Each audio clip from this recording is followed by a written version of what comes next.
Science 12 and take a look at something that is very difficult to believe.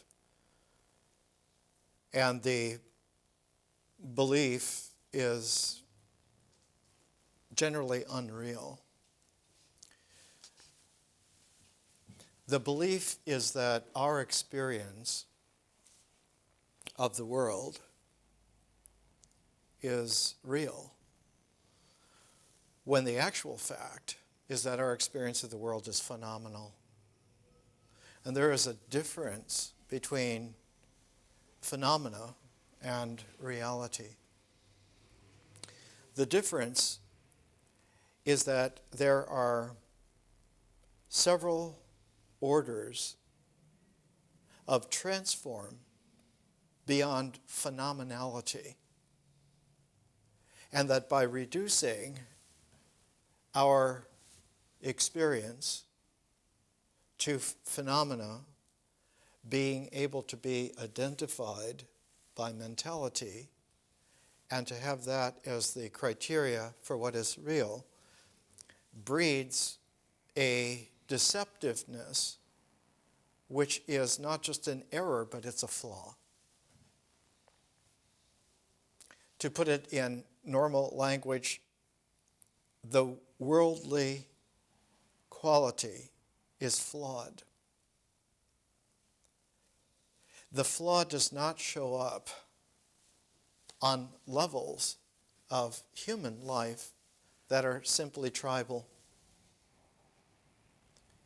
It doesn't show up in communities of life which have for their generation a single culture. The flaw does not show up in culture, but shows up when there are at least two different cultures that come into contact with each other. Then the flaw is seen as their error and their practices, rather than that the flaw is endemic in both cultural sets because it's unnoticeable and unseen.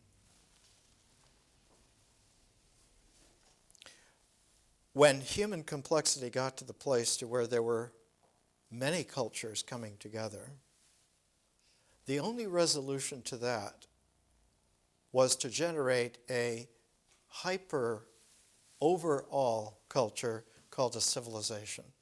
And so civilizations came into play increasingly about 5,000 years ago to modulate and to distribute the various intercultural struggles and difficulties.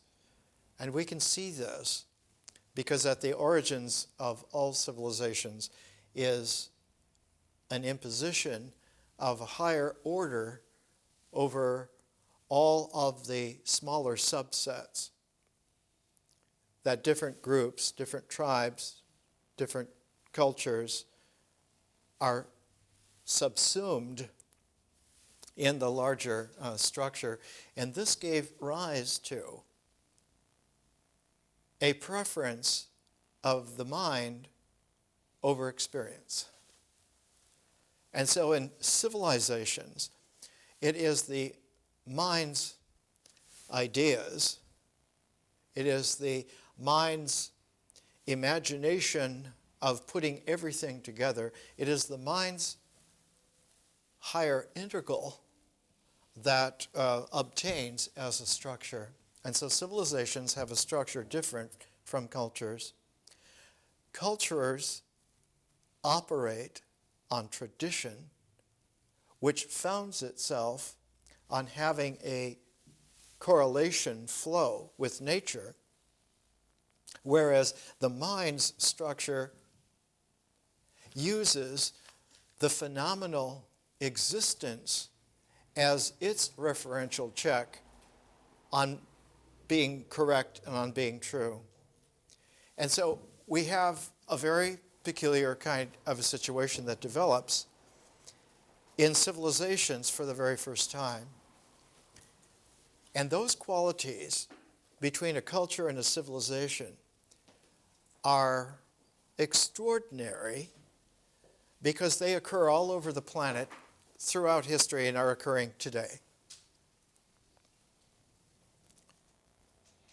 We have been looking in our learning to try to understand why this is so and what kind of a calibration we could use, make use of, both to think about the situation and its difficulties and also to find ways to make a solution to it.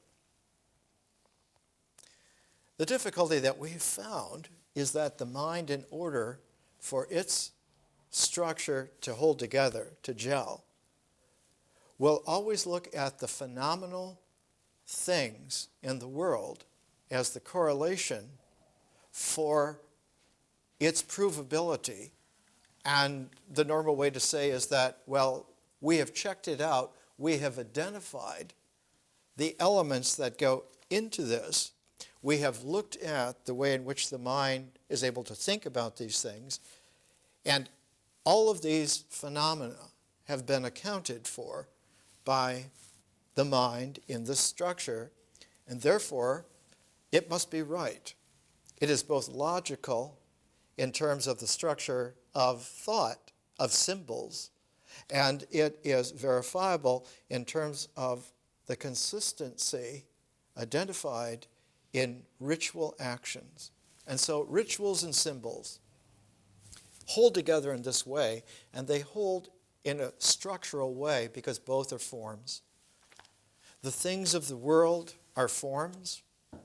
The structures of the mind, ideas, the imagination, the way the imagination will integrate images into a picture.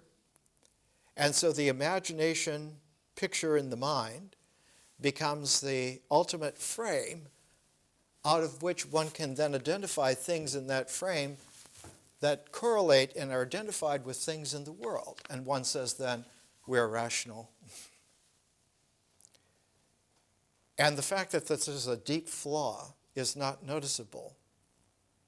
As long as one is within a cycle of nature which is just limited to the way in which the mind will make a mental picture, will correlate itself to things in the world, and make sure that in between ritual and symbol, the process of myth is something that one can really get to.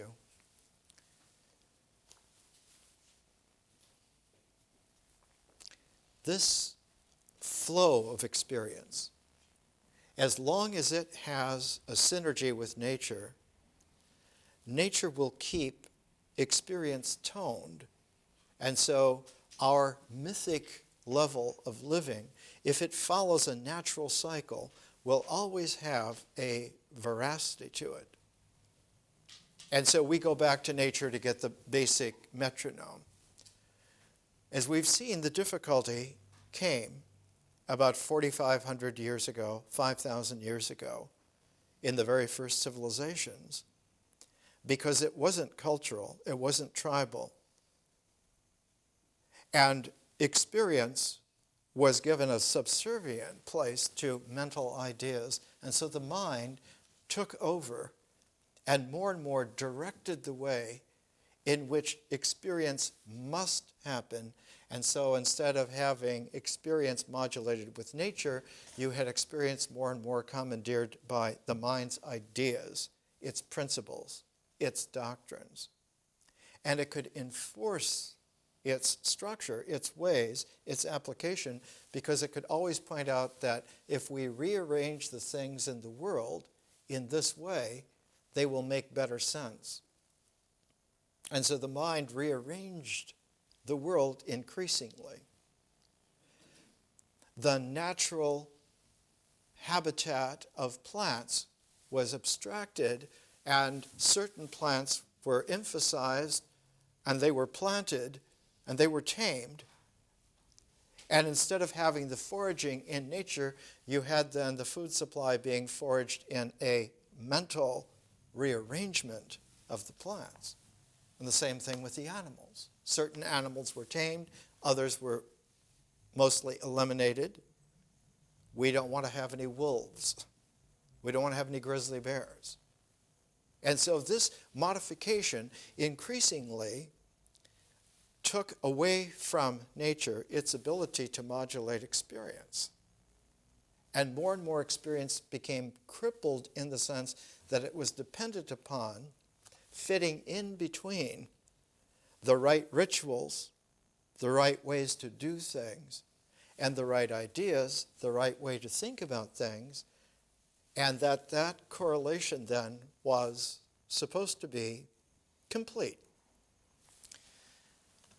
And we've seen that in many eras of the planet, there have been many groups of men and women from time to time who have discovered that this is not the case at all.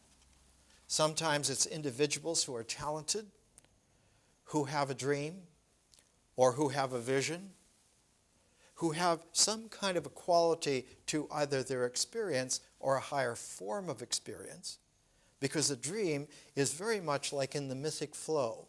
It has images, it has language, it has feelings, and so dreams are very much like the mythic flow in between rituals and symbols.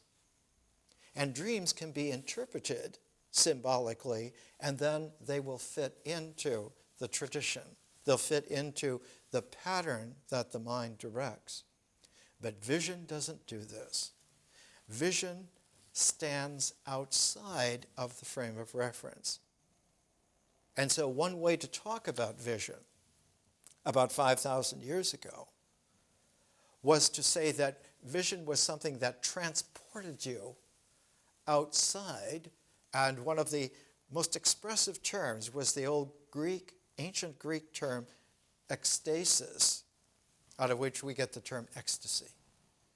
That if we get certain conditions, certain situations, certain unique happenings to ourselves, we are able to stand outside of ourself, which means outside of that picture, outside of that frame of reference. And that ecstasis happens in moments of high ecstasy, and that there is obviously then a correlation here between limiting access to ecstasy so that it can only happen in certain prescribed ways, and outside of those prescribed ways it may not happen. But another quality came in, and that was there is another way to stand outside of yourself, outside of the frame of reference, and that is not through ecstasy, but through terror, through being terrorized, scared out of your wits. And so it was realized that there are a pair, that there is a masculine toned standing outside of the frame of reference, which is associated not just with terror, but the terrors especially of war, of Mars, and the delights of Venus being ecstatic. And so you had a polarization of Mars and Venus, of ways in which women stand outside, or men stand outside of that frame of reference. And when that polarity came to an imbalance that could not be brought together in any kind of natural way, any kind of experiential mythic way, that the mind couldn't figure out how to balance this, that the rituals didn't quite do it anymore. The appeal was always to vision. Someone needs to have a higher vision. We need a prophet. We need a special medicine woman. We need an oracle. We need a sage. And so vision was increasingly brought into play.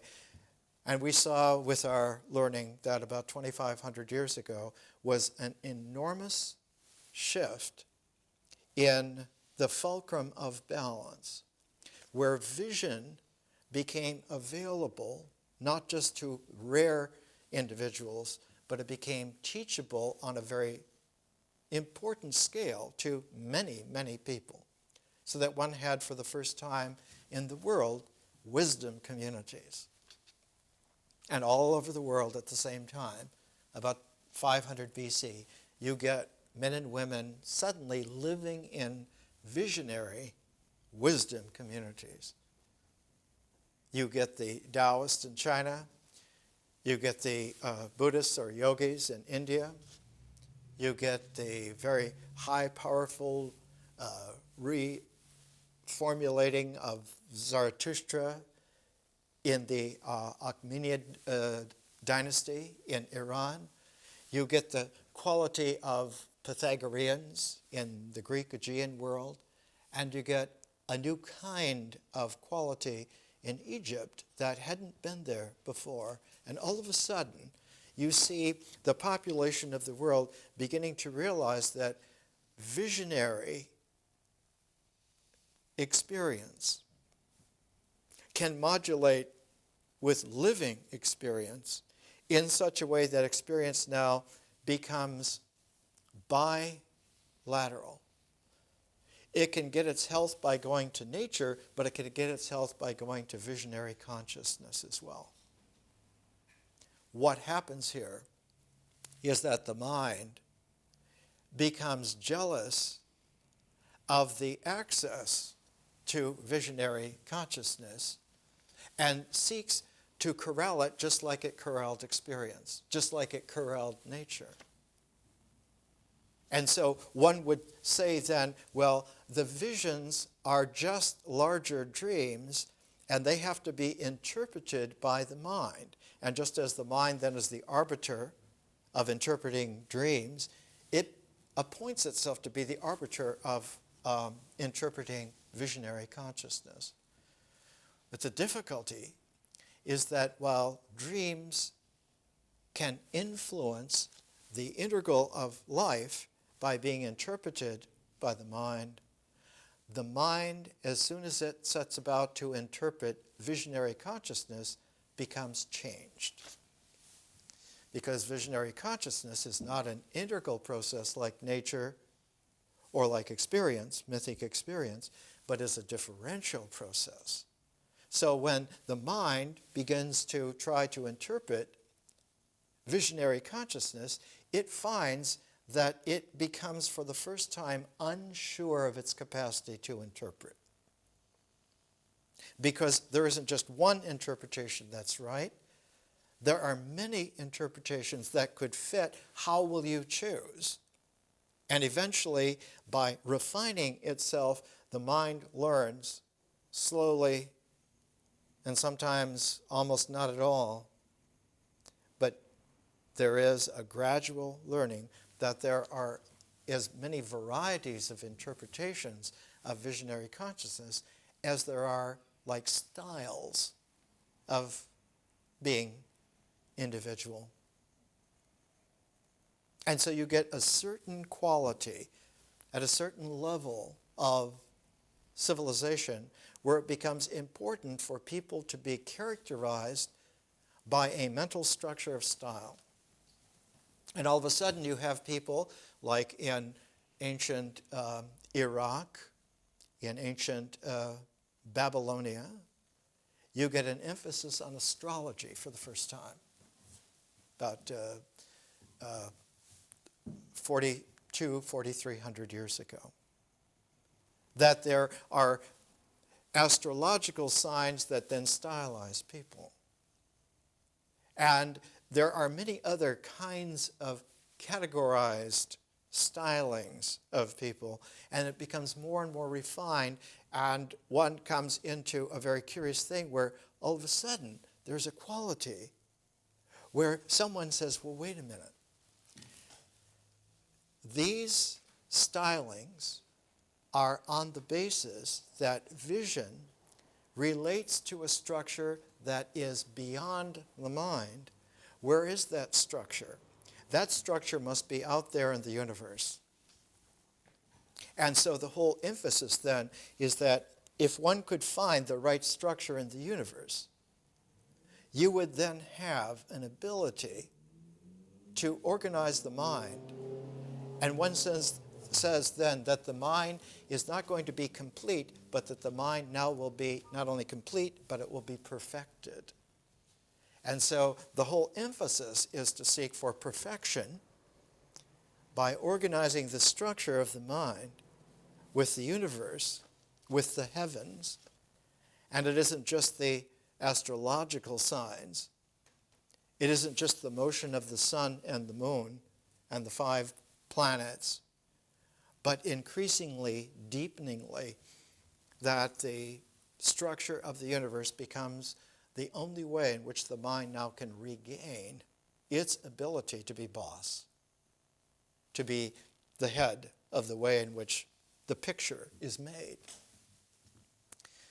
And we have seen in our exploration of all of this that just like nature has its own cycle, once visionary consciousness is developed far enough to let a special, larger form come into play, that form acts in a different way to natural forms.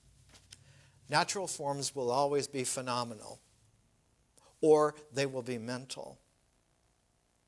But the forms that come out of visionary consciousness, to use an ancient Greek term, are not phenomenal, but they're noumenal. That the noumenon is prolific in its sense of radiant, wild energy, and also has a new rotational possibility that it can go in a pair of ways that are not just positive and negative, not just left and right, but that the left and right move, and that movement is called chirality, that rotational energy.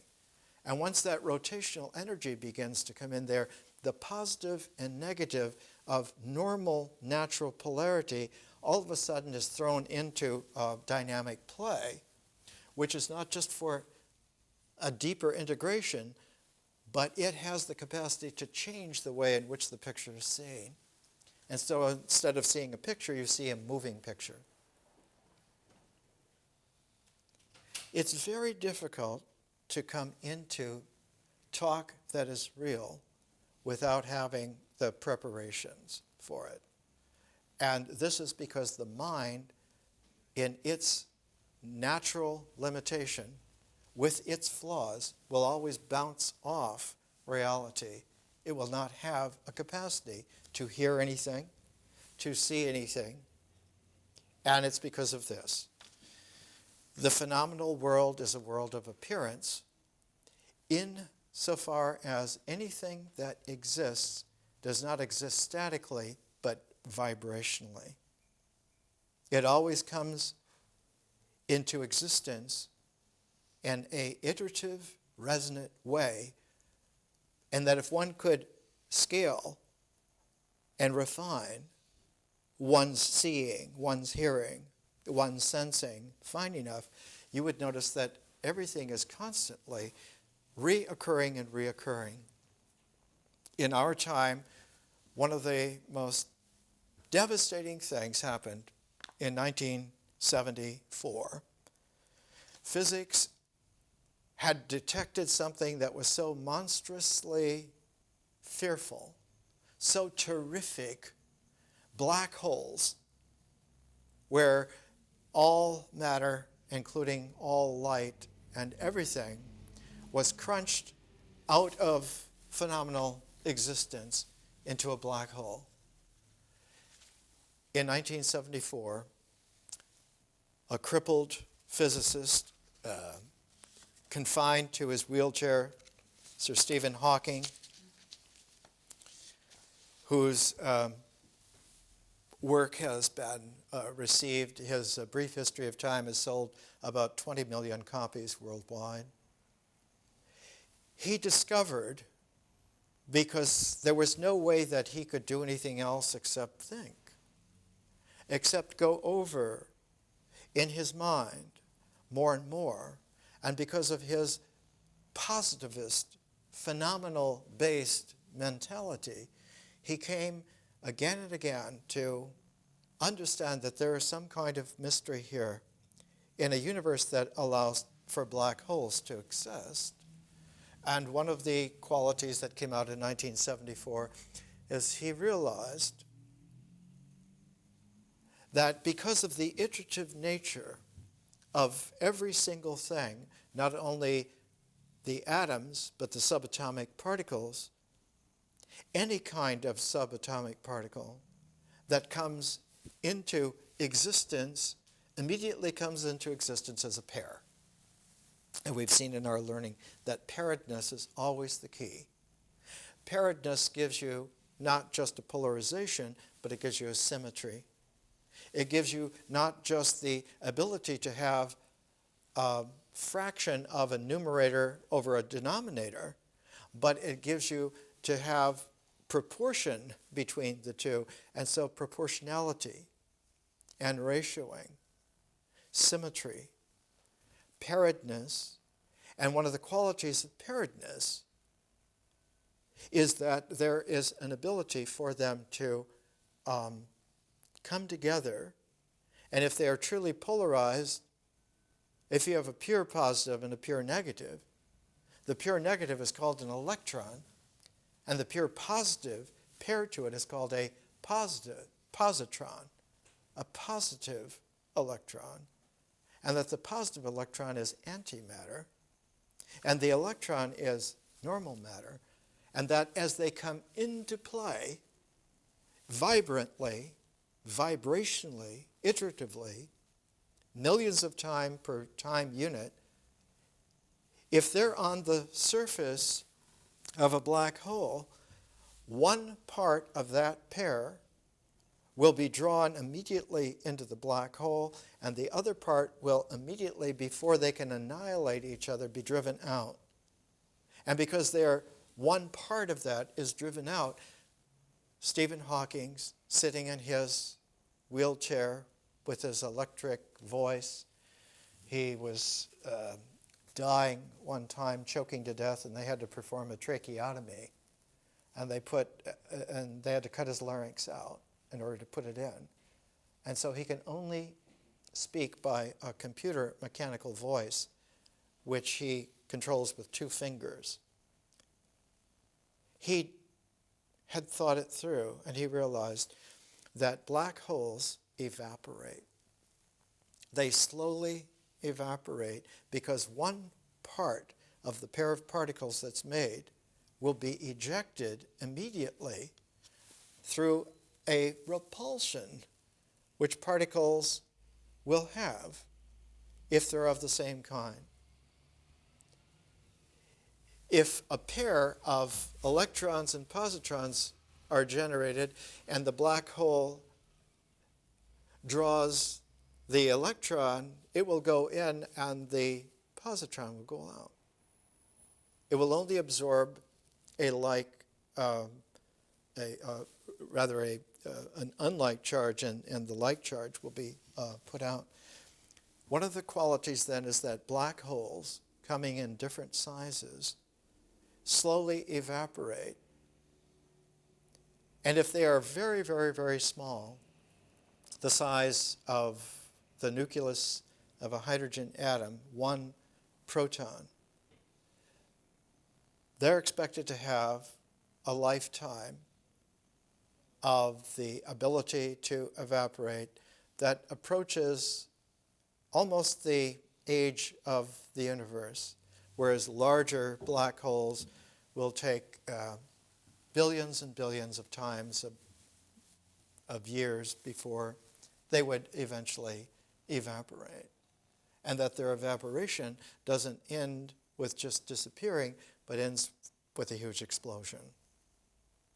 And that this explosion then would send out a special kind of high-powered radiation called gamma rays, gamma radiation, which is detectable all through the universe. and that gamma rays do not have any kind of a point of origin where one could say that they spread out from something, but they seem from the Earth to have always parallel lines so that they come from cosmological distances.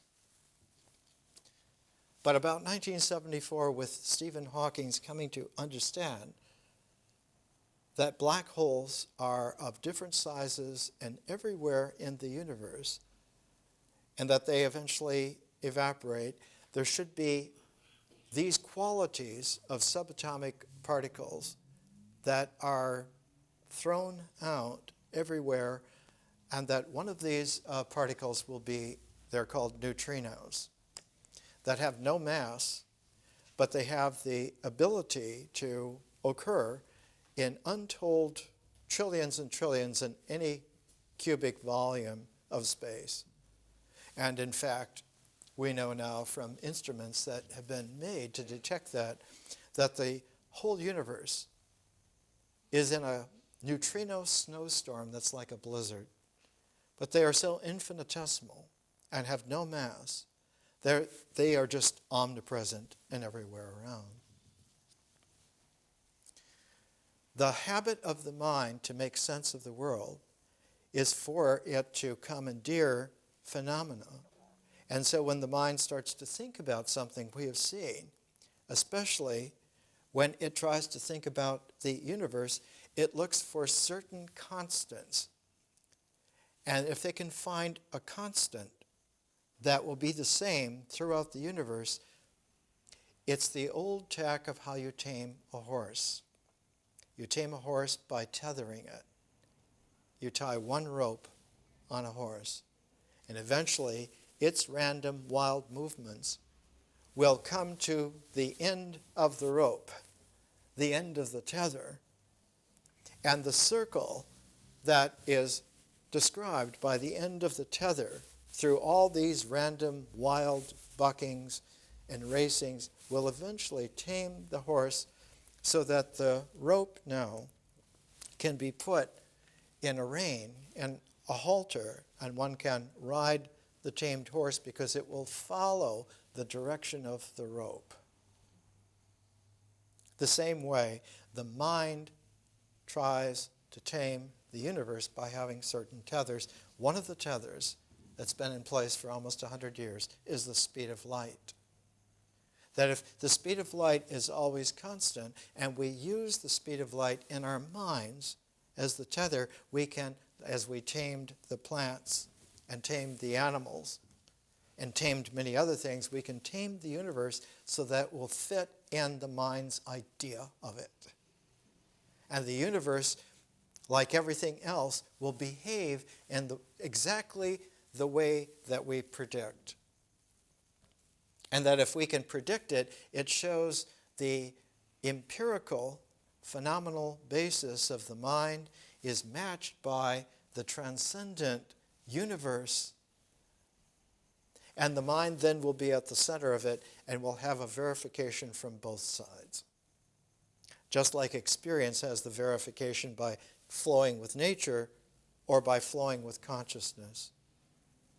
But here's where the old saw happens. Just as vision transforms experience, it doesn't just allow experience to flow in a synergy like nature does, but it always introduces changes, new possibilities. And so when the mind comes to tame the universe transforms the mind. And no longer is it a universe, a one place, but it is a transforming quality of place. And so the universe cannot be talked about any longer as a one place. It has to be talked about, one way to talk about it is a multiverse. Or to use the ancient term that came out in Pythagoras' time, one now talks about the cosmos. That the cosmos is mysterious.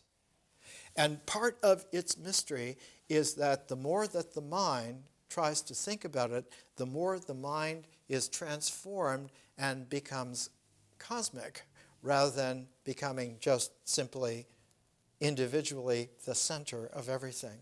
And so the mind loses its capacity to be the only expert that there is, and more realizes that its place is in some kind of ecology of consciousness that includes the cosmos. And the mind at that point learns humility.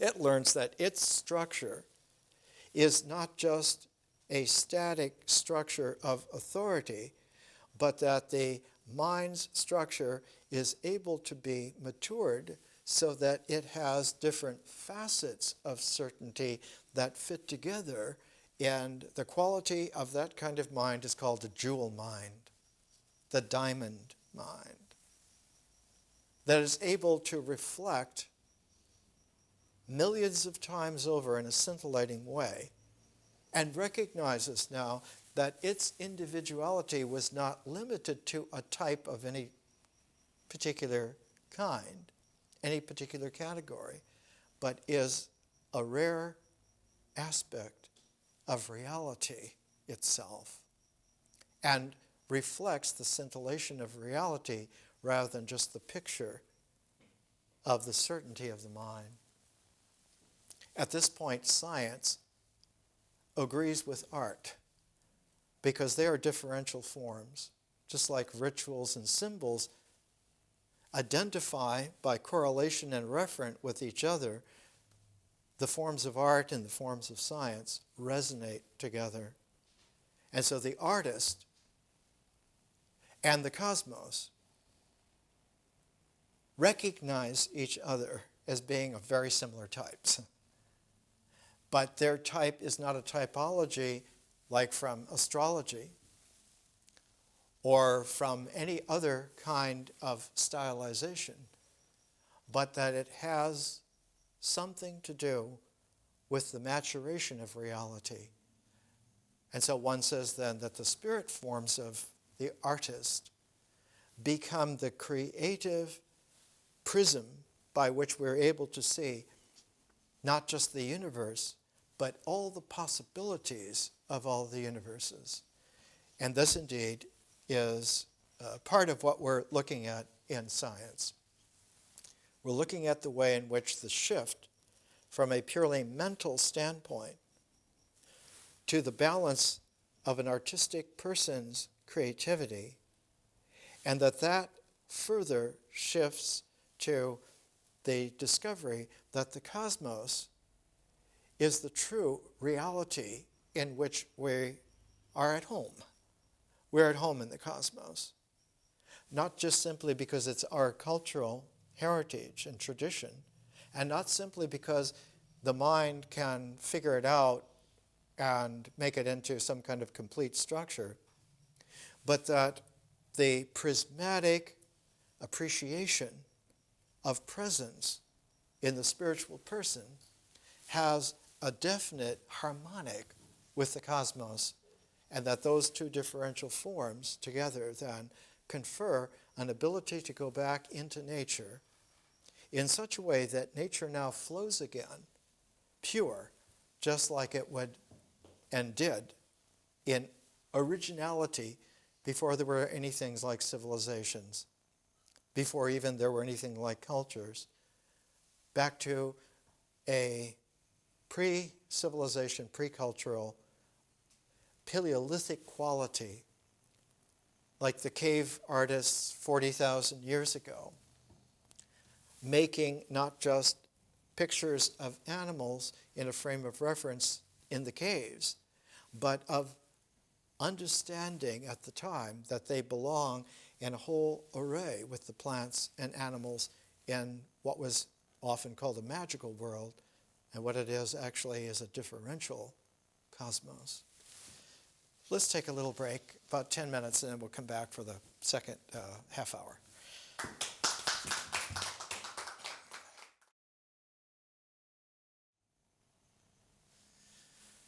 Let's come back to something which is primordial as long as the mind is untransformed, it always puts a dot at the center. It will always say then that the importance is determining the center and to determine the circle. And that if you know the center and you know the tether, you can draw the circle and it will be complete. And then you will have the right picture, the right structure of the universe. This carries over even into the 21st century with all of its flaws. For instance, one of Stephen Hawking's most popular books is called The Universe in a Nutshell, published in 2001. Here's the light cone. Here's the observer at the top point, and here's the light cone of the entire universe going all the way back to almost its origins. And that if you go a little bit further with this, that diagram yields that at a certain point the light rays will bend and the light cone will come back into the focus of the beginning of everything, and you get a pear-shaped universe. The difficulty with this is that this is a mental diagram. It has a center, the observer. It has the tether, the speed of light. And it has its circle, the light cone, which is supposed to be then the universe. Let me ask you, how many observers are there? How many different light cones are there? And how many light cones are there not just on this planet? How many planets have how many billions who each have their own light cone, spread in how many star systems? How many galaxies of star systems? There are not enough zeros to put after one to number how many different light cones there are. They are all true, and if you brought them all together in a matrix, you would have a dazzling cosmic jewel whose brilliance is all those zeros of rays of light. All of that brilliance is lensable by any mature spirit. To use the ancient Zarathustrian way to talk, if you have Asha helping order be there, you have Vohuman, good mind, who understands that order is prismatic and not just static, that it is harmonic and not just pragmatic. The mind will be satisfied if its pragmatic actions in a phenomenal world are identifiable by a static mind that has a center. It has its constants as a tether, and it has its complete circle. The difficulty with that is that the flaw is primordial, because there is nothing more primordial than time. And that time is always not the fourth but the first dimension. And that time has a peculiar quality. Its ability to one-dimensionally move creates the actuality of change, and also the establishment of a path integral that eventually, the very first thing that happens almost instantaneously is that space blossoms out of the movement of time. So that space is literally woven with time's line as the loom upon which it is generated.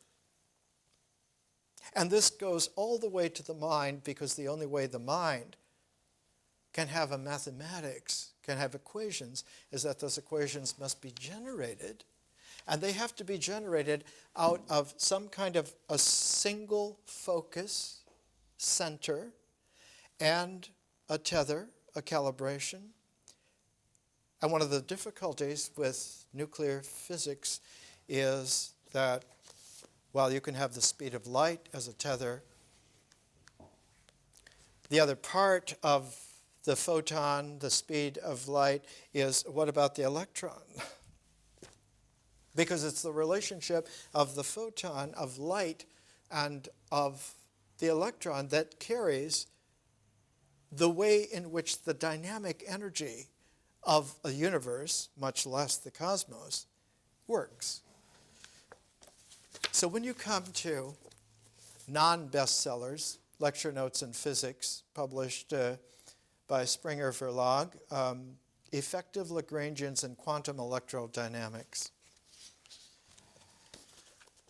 Lagrange was a French mathematician around Napoleon's time, and he's the one that came out with equations that eventually led to the understanding that there are certain gravitational pulls, that when you have two gravitational pulls, there's some place where the two gravitations will meet and will cancel each other out, and there will be a calm. And these are called Lagrangian points. And for instance, between the Earth and its gravitation and the Moon and its gravitation, there's not just a Lagrangian point, but there are several. And anything that would be positioned at that Lagrangian point would not move vis-a-vis the Earth and the Moon, but would move with the Earth and the Moon, and whatever movements they have, it would have a rest. It would have a quietness that was in ballet with the movement of the Earth and the Moon. So there are Lagrangian points vis-a-vis all of the planets and the Sun, all of the moons and the planets. And we know now, for instance, that Jupiter is such a huge planet that it has Lagrangian points that occur with very strict geometry. 60 degrees in front of Jupiter in its orbit around the Sun is a Lagrangian point where there are a whole body of asteroids that follow 60 degrees angle in front of Jupiter in its rotation around our star. And 60 degrees behind it is another group of asteroids that follow. So there's a group that precedes and a group that follows, and that 120-degree angle is repeated almost everywhere in the cosmos, in the universe.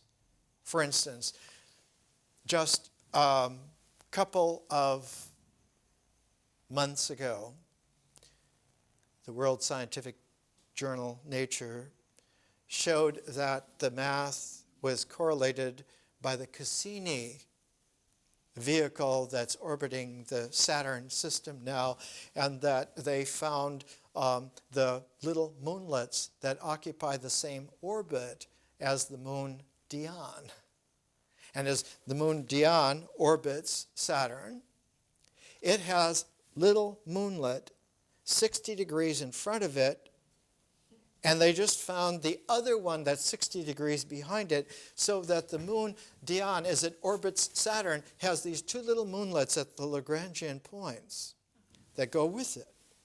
And that not only is Dione like this, but there is another moon that has those two little moonlets, and they're hoping to refine the astrophotography of Cassini to try and find where are the others, are there others, and what is going on? And one of the qualities is that the new space telescope, the James Webb Space Telescope, is set for 2012 to be positioned at the Lagrangian point between the Earth and the Moon, where it can be positioned very calmly and will not suffer any kind of perturbation in terms of local gravities. Effective Lagrangians in quantum electrodynamics. One is looking for the calm spots. And what would be a calm spot? Quantum electrodynamics is about the dynamics of electrons. In the quantum way of looking at the world, and right away, first page introduction, first paragraph, first page, I say the problem of the existence of a stable electron dates back to the very beginning of electrodynamics. If it is assumed to be an extended charge distribution, it is unstable due to the repulsive electrostatic forces. And if one assumes a point charge, one finds a divergent self-energy that destabilizes it. So how do they become stable? Because if they're not stable just by themselves, and they're not stable due to ordinary dynamics, what keeps them so that they participate with the protons and the neutrons and form atoms that are very stable? How is this? How can this happen? How can one understand that? And of course, the difficulty with this is that the mind, with its built-in flaws, cannot understand this. And worse, will not hear it, will not see it, has a defensive willfulness that blinds one to seeing it, that deafens one to hearing it, that exactly positions, knows where recognitions would be. And one can find that this is a rather universal phenomenon. One of the earliest discoveries of this in a scientific psychological realm was almost 100 years ago. A young physician in Zurich, Switzerland, named Carl Jung, was trying to do some experiments and work on how mental patients, hysterical patients, were always operating, and he devised something called the word association test. And he would give this to these patients, and he would find that there were striking aspects that would come up. Not naively that you have such and such an association with a word, or that you have these associations with these words. Everyone has them, but what the test showed is that for certain words, for disturbed people, they have no association. It blanks out. It doesn't record. Someone likened it to a typewriter that has a stuck letter, and every time you type something, the letter E doesn't work. And so one can look at the document and say, well, the E is stuck in the typewriter. How did it get stuck? Where is it stuck? Whereas the word association test showed that the association was swallowed up, Jung said, by the unconscious, by the black hole of the unconscious, so that it didn't, not only didn't work, it wasn't there. And that it was not there because it was erased on purpose by the mind in a traumatic, vindictive, willful mode. It's too terrific, or it's too ecstatic, or the third aspect, which cannot be ignored and has to be looked at.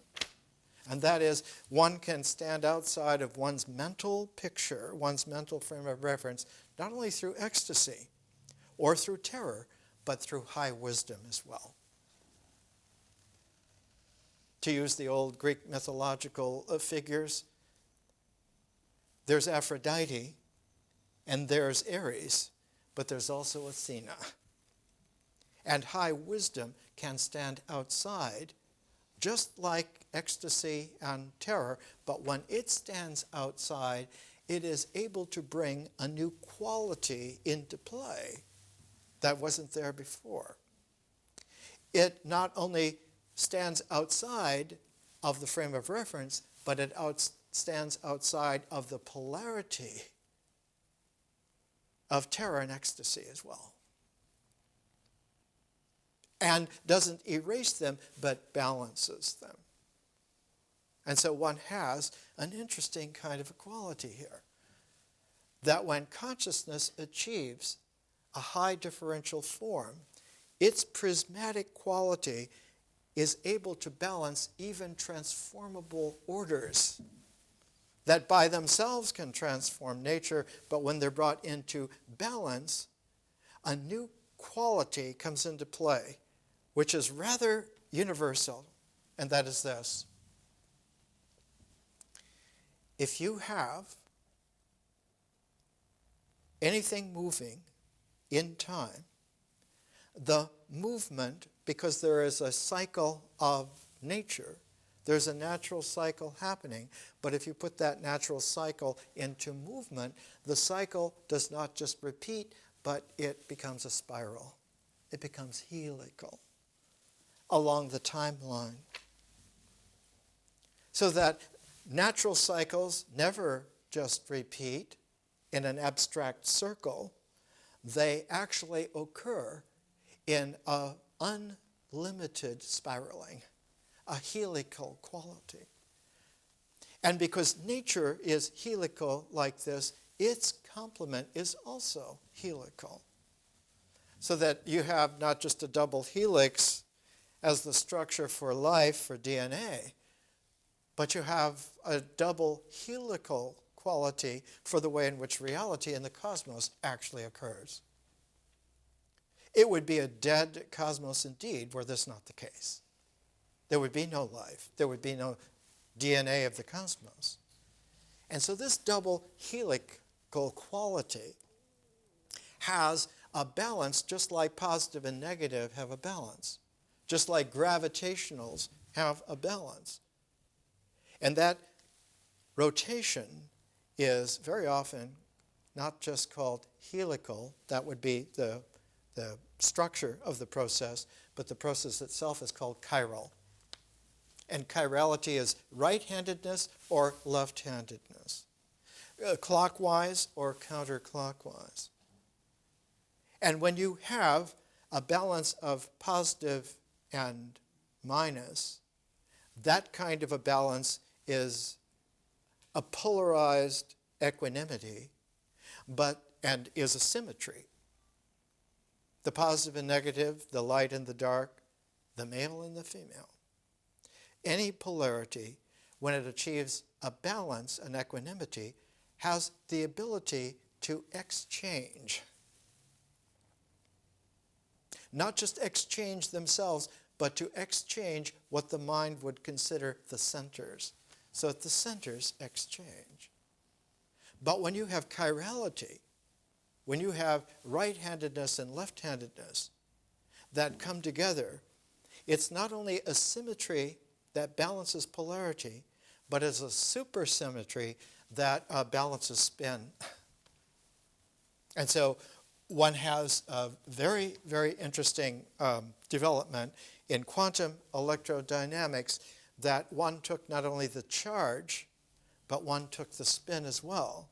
Not just the symmetry of polarity, but the supersymmetry of chirality, and began to understand that what is happening here is a very complex kind of a dance. Photons, the carriers of light, of the electromagnetic energy of light, while they have a certain speed, they also have the ability to interact with the electrons. And when they do, the electrons, which don't so much go for the ballet that photons have in light, electrons like to spin madly, so they're like the whirling dervish dance. And so you get the meeting of a Margot Fontaine with a Mevlevi dervish. And because it's such a complexity, they have to have a higher order of where it isn't just cooperation of exchange. It isn't just the balance of interchange, but it is a complex order even higher of a deep, we call it today, entanglement. Quantum entanglement is that two particles that have emerged, have occurred in reality together, will always be twins, and they will feel each other all the time on the highest levels, and if one thing happens to one of them, it happens to the other as well. So that you get this incredible complexity in a spiritual cosmos. It is a fantastic dance that the mind, untransformed, not only cannot see, it will not see. Because the untransformed mind considers this dangerous, perilous. What's going to happen to my authority? What's going to happen to my control? What's going to happen to the completeness of my system? It may turn out that instead of those others being enemies of this order, they might be the very needed creative transform to help a higher order come out. And so who is going to be your enemy then? Who is going to be your friend? And you see that this complexity on the spiritual realm has a special quality which you see in the latest issue of Nature. The article is "Physics Ain't What It Used to Be." The subtitle is "Science is Venturing into Areas Where Experimental Verification Simply Isn't Possible." A mind that has been schooled for thousands of years to be certain that identity and identification are trustworthy will look at this as if it's crazy.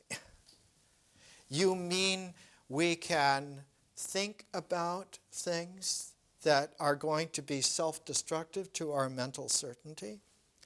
And the response to that, as we have seen, is that theories do not occur in the mind. Theories occur in consciousness. And if you don't have our phase learning, there's no way that you could know this. You would not be able to recognize it or to discover it, nor to participate in such a way that your higher consciousness resonantly establishes a new harmony. One of the aspects of this learning is that if you just do it and go through it, you find that your realm, your picture, exceeds the frame very easily without any effort whatsoever. You begin to notice that you not only see what you're looking at, but you see the invisible context of what you're looking at just as well. And you compose not just in terms of things, not just in terms of mental structure, but you begin to compose creatively all the time, everywhere, and you hear others who haven't done this, and they sound flat. What they do seems suspiciously narrowed. Why would you only consider this wedge? Why would you only consider one light cone with your mind as the only observer and think that that's a model not only of the universe but of reality? Out of the trillions and trillions of possible light cones, the actuality is that the cosmos is so scintillating. One phrase that was used about 1,500 years ago in Central Asia, when the Mahayana went into the ancient Zarathustrian era, the phrase was, the cosmos is a jeweled matrix. It is not a matrix where there are numbers arranged, but where the jewels are given an arrangement of a kind of a necklace which is spiraling both ways and indefinitely extendable.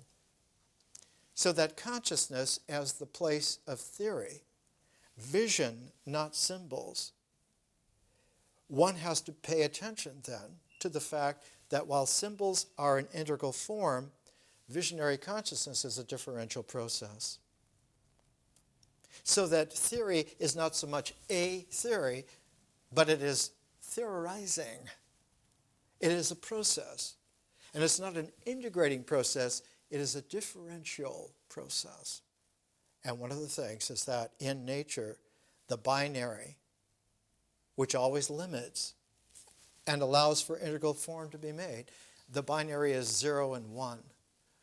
But in consciousness, in its ecology, the binary is 0 and infinity.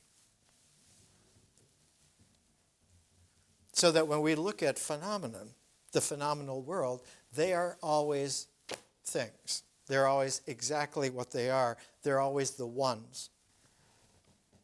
And one of the qualities of a universe is that it's unified.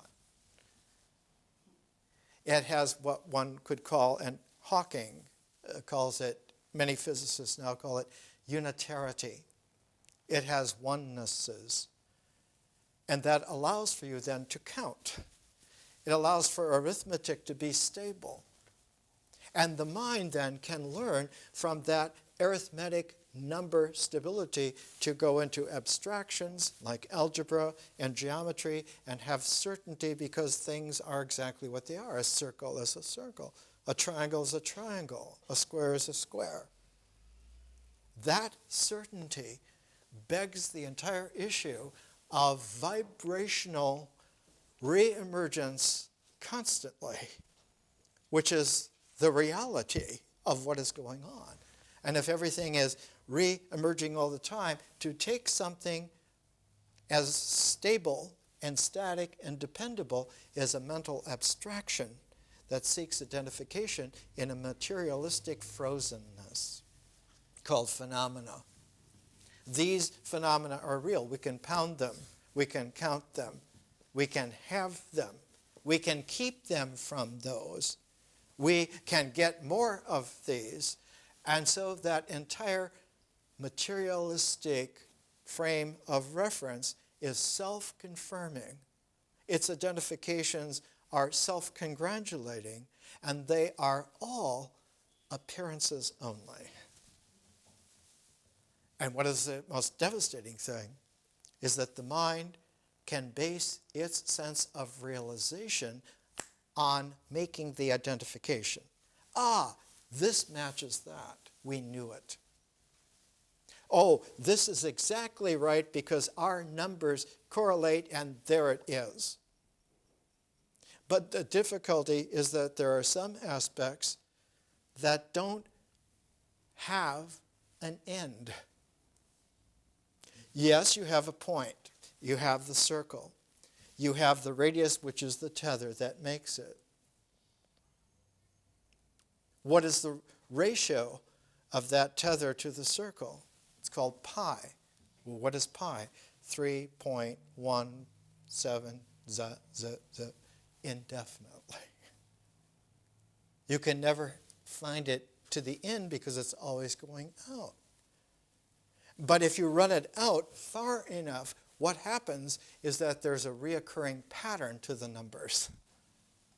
And so it shows that pattern has the ability to establish itself beyond the ability for numbers to be exact and complete. Which means that numeracy belongs in certain transforms into a 0 and infinity scalar rather than just 0 and 1. But the difficulty is that one has a very difficult time getting away from the inherent flaw because it's been inculcated for thousands of years. Because the mind by itself cannot detect this, cannot investigate it, and suspects exactly, precisely those who would challenge it. one of the biggest difficulties, go back here to the article,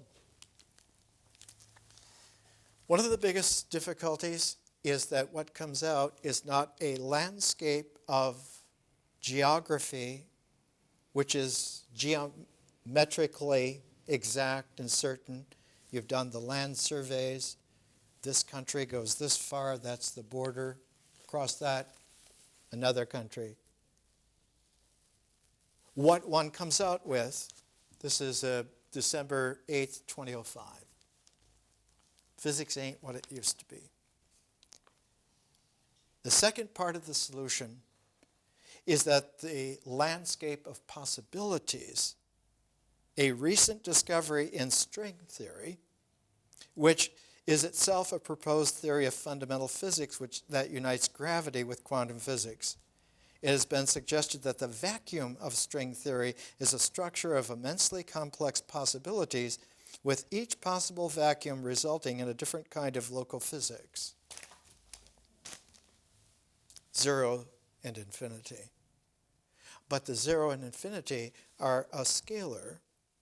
They're a measurement of consciousness in its ecology. One has now brought the mind into play where there isn't just one transformation or two or three or 1,000, but there are an unending number, and not just number of transformations, but there are transformations now of an order where they transforms, meta-transformations.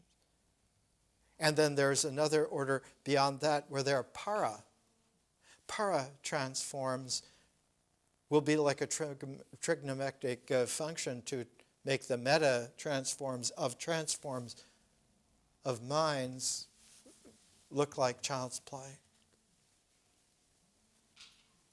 One of the most difficult things is to recognize that recognition is something that comes out of a special kind of visionary knowing. It's not the mind. The mind in nature will cognize. And cognition is always the correlation with the phenomenal action of things in existence, whereas recognition is beyond realization, but takes its cue from a certain quality of a special case of realization. That case is the case of transparency. When the mind is brought completely to a one-pointedness, and there are many meditation techniques that will do this, while prayer purifies the heart, meditation clarifies the mind, but theory is a contemplation that opens up consciousness, conscious expansion, vision. There's a place in meditation where you bring the mind to its single-pointed centeredness, and what happens there is a very special, mysterious, noumenal quality. That center of the mind can instantly wink out and instantly reestablish itself again. How? Because everything is not static, even the single center of the mind, but is always iteratively emerging. And so in the space of the iteration in the universe of the center of the mind, where it goes out of existence and then comes immediately back into existence, in that space, the vanishing of it occurs in the sense that one now realizes complete zero occurs, and that is no jeopardy at all because complete oneness reoccurs naturally, but when it reoccurs with consciousness of the zero, it doesn't reoccur as 0 and 1, but as 0 and infinity. So the Zen experience is that one is instantly transformed from 0 and 1 as a liminal to 0 and infinity as a working possibility all the time. The quality of achieving the rest of the 0 point is that the point no longer comes back into play as a point, but it comes back as a pivot. And when you have a pivot, the dance now is not ego-centered around me. The dance is a chiral, interchanging, exchanging, supersymmetry, and one gets a completely different kind of a dance. One of the timeless yoga images of this is Shiva Nataraja. Shiva Nataraja dances through the hoop where all the flames of the circle have been established, and yes, they're there just like that, but as Shiva dances through that, the energy goes, instead of being limited by the circle of circumstance, now becomes free. And that freedom of that energy is a freedom that is spiritually real. Not only realizable in a special way, but is now recognizable indefinitely. And so the conscious ecology has its cycling in a way in which its helical motion through time dovetails in a complementarity with the way in which the helix of natural occurrence happens, and they interpenetrate in exactly the way that the double helix of DNA does. If they didn't go in the complementary directions, one would not have the ability to have the indefinite correlation of possibilities. There's no end to the possibilities. There's no limit to how many differences can be had, because every differential now has infinite orders, infinite levels of possibility. So that the mind now, in its realization, for the first time, is able to come into play as free. And this is one of the qualities that our learning seeks to nourish and to tease out slowly, because we have to do this slowly, because we have all kinds of built-in, not only prejudices against it, but of blind spots that we don't know that we have. I used to use the term combing out. It's like combing out snarls, because it isn't that it's unconscious. It's that it's not in the picture that you're looking at. It's not in the frame of reference that you're looking at.